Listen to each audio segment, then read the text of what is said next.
Good afternoon, my friends. This is Paul, and you may have noticed that there's a change of scenery to what you're used to, and that's because I get to film this video in my old room because I'm spending the night at my best friend's house, and he actually bought my old house after we moved. So here's a little bit of a look at where I used to film my old videos. The Switch dock and the Pro controller on the side is mine, but everything else is his. He also has a Wii U on the floor over here, so there you go. There's the Wii U. There's my old poster of Link's Awakening on the wall, and over here is my old poster of Majora's Mask 3D, and beyond that door over there is where my brother used to sleep. But we don't want to open that because the heater in this room can only heat up so much because it's a tiny old space heater. You guys remember this classic character from the old days when I wasn't that great at aesthetics. I still don't think I am, but still, it's just really nice to be able to actually sleep in my old room tonight. So today's video is going to be all about YouTube tips, but not if you're into YouTube for the money. In that area, I have no skills whatsoever. I wanted to talk to you all about casual YouTubing, and just in case anyone out there is interested in making a channel that isn't cringeworthy and isn't just a couple of old videos that you'll look back on and say, not those.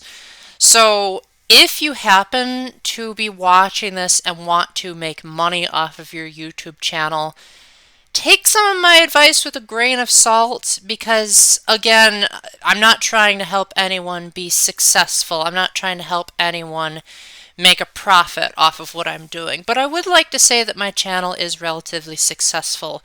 As of the last time I checked, I have 876 subscribers, give or take.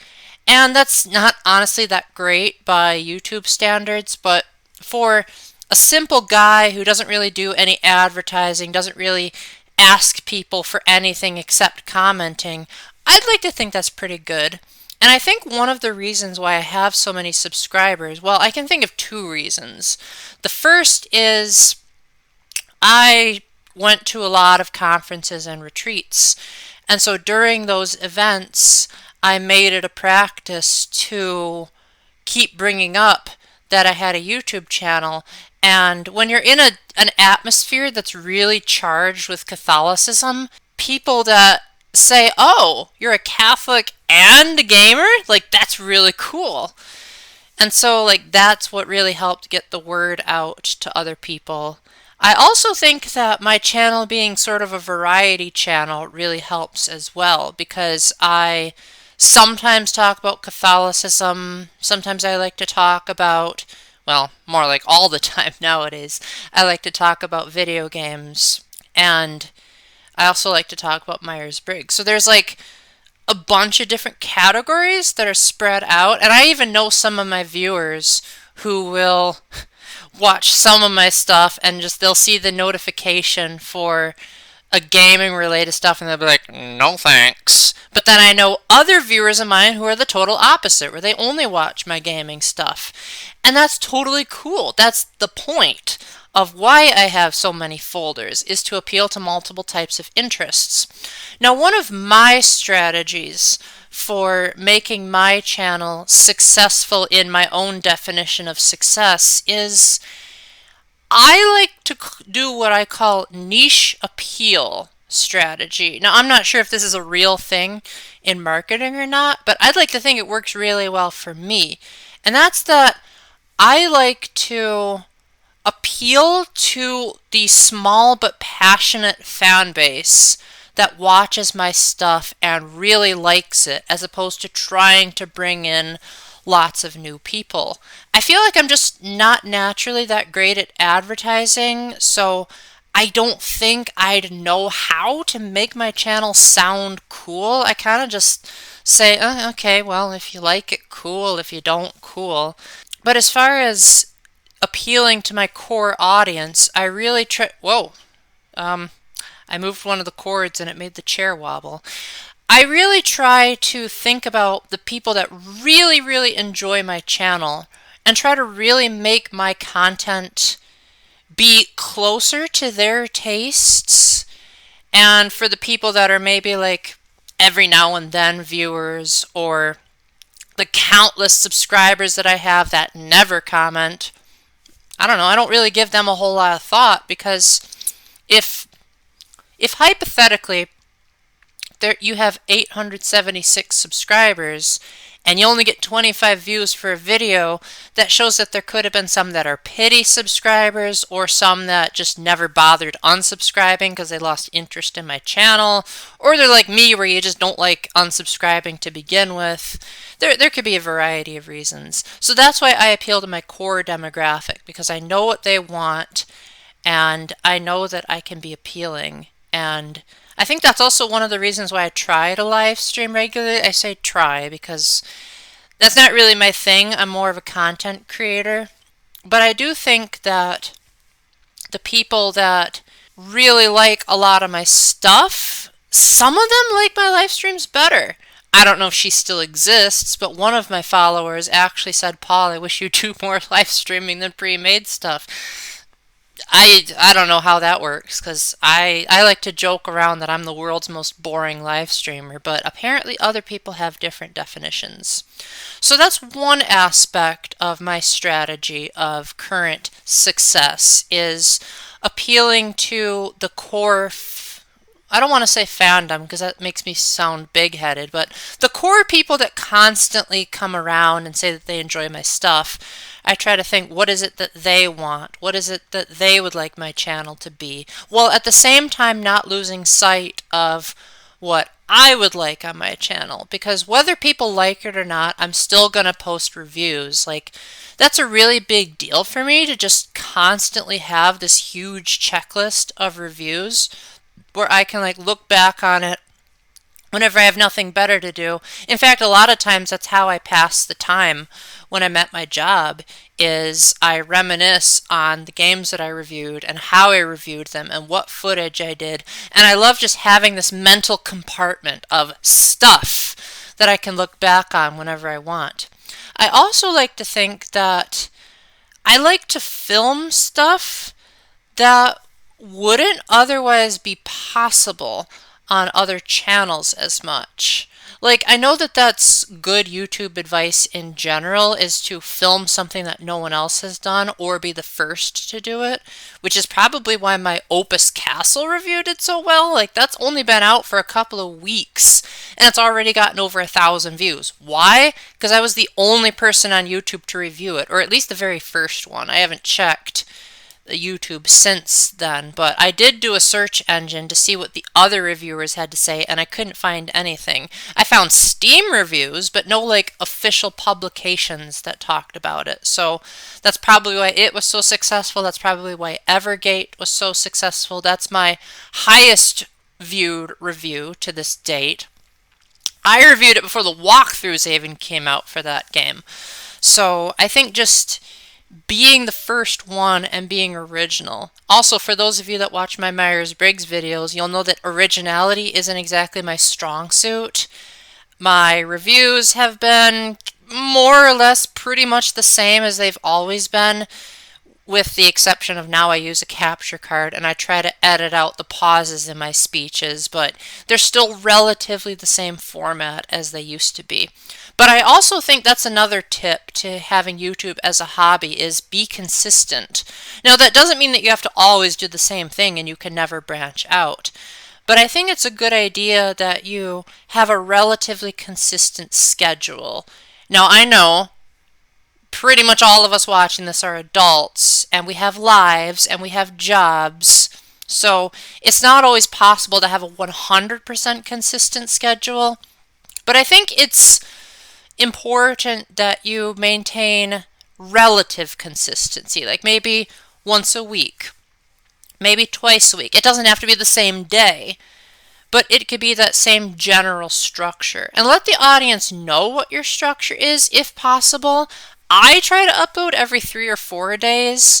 I don't know, just that's because that's what I feel like doing. There's not really necessarily a logical reason, because the logic behind getting popular on YouTube would involve me being a hypocrite, and I don't really want to do that. I would also say that if you're trying to make YouTube a really fun hobby, one thing to keep in mind is you gotta make sure that you're separating yourself from other YouTubers. If you're doing the same thing as everyone else, then your video is just going to get lost in a sea of duplicates. Admittedly, that might be the problem with some of my reviews, is I just title them as, hey, this is a review of this game. But I also like to set apart my reviews in two very distinct ways. One is that only 2 of my reviews to date have been scripted, and one of the 2 was technically a scripting of an unscripted review that I edited to make fun of Nintendo not being innovative enough. It was my new Super Mario Bros. Wii review. It's probably aged like milk at this point, but yeah, that's one of the 2 unscripted ones I did, or scripted ones. And the other thing I try to do is I try to put a polished spin on it. Now, for most of my life, people have definitely considered me kind of a unique person, which is odd because I don't like experimenting a whole lot. I don't like trying out new things. I don't really like seeking out new experiences. I like to focus on what makes me me. And so there are certain catchphrases and things that I tend to overuse when I talk to my friends that sort of make it so that people will always have a lasting impression of me. Like, I always like to talk about the color blue. I always like to talk about pizza, which is my favorite food. I like to sort of butcher certain words to make it into a new word. Like, I like to take the word epic and try to make it into something more unique. Like, epic-tastic is a word that I made up. I also just like to make sure that I have, my own spin on everything, really. And the final bit I would say is, even if you're being yourself, try to keep that pattern going as long as you can. One of the best examples I can think of a popular YouTuber that gets away with this is Scott the Woz. For the past, who knows how long he's had his channel, he always keeps his videos in relatively the same format. He still has the same backdrop. He still inserts "Hey all, Scott here" in some fashion or another. And excuse me, I just hiccuped. And he usually has an outro that's really like quick and to the point, and then it just quickly fades out to his end screen. And so he sort of created his own niche set of humor. And that's what I try to do. Maybe not so much in the humor department, but I think my greetings and my endings are relatively the same as they've been ever since like 2016, with very minimal changes. And I think part of that is just my personality. I like things to stay the same, and I don't like things to change that much. So any changes that I have made to this channel were after a very long time. Or someone just saying like, Paul, here's a good reason why you should switch it up. So hopefully those have given you a couple of tips. If not, let me know in the comments section and I'll try to give even more. I guess it's hard to give tips on how to be a successful hobbyist because the nature of a hobby is that which you sort of define by yourself, because you do a hobby to recharge and spend time either with yourself or with others, depending on whether you're an introvert or an extrovert. I define my hobbies as doing what I like and I guess trying to help people to get passionate about what I like. So I guess I don't like to ask for likes or subscriptions. If you want to do that, that's fine. Just don't ask me to do it. In my personal, subjective opinion, I think that asking for likes and subscriptions is babying the customers too much. Like, they know that it exists. If they want to, they can do it. I'm not going to try to pretend like they're ADHD or anything like that. But if there is something I can ask you all to do, it's Let me know if I have convinced you, if any of the things that I'm excited about, be it my mission trips or my conferences or the video games that I review, if you've watched some of my content fanboying about that stuff and it makes you excited and you were convinced to try out that experience or video game because of what I said, please let me know. Because that would make me so happy to know that I got someone into something that I'm passionate about. And that would just make it all worth it. That would make my entire channel mean something to me. And also doing God's will. But that can come in many different forms. So with that, thank you very much for watching. Again, let me know in the comments section if I've influenced a decision of yours and if there's anything else you want to know. Special thanks to my patrons Matthew Rakowski, Sploon Ghost, and Splatcat for supporting me. The link to Patreon will be in the description if you would like to support me as well. And until the next time, remember to keep the faith, stay epic, and God bless. Bye!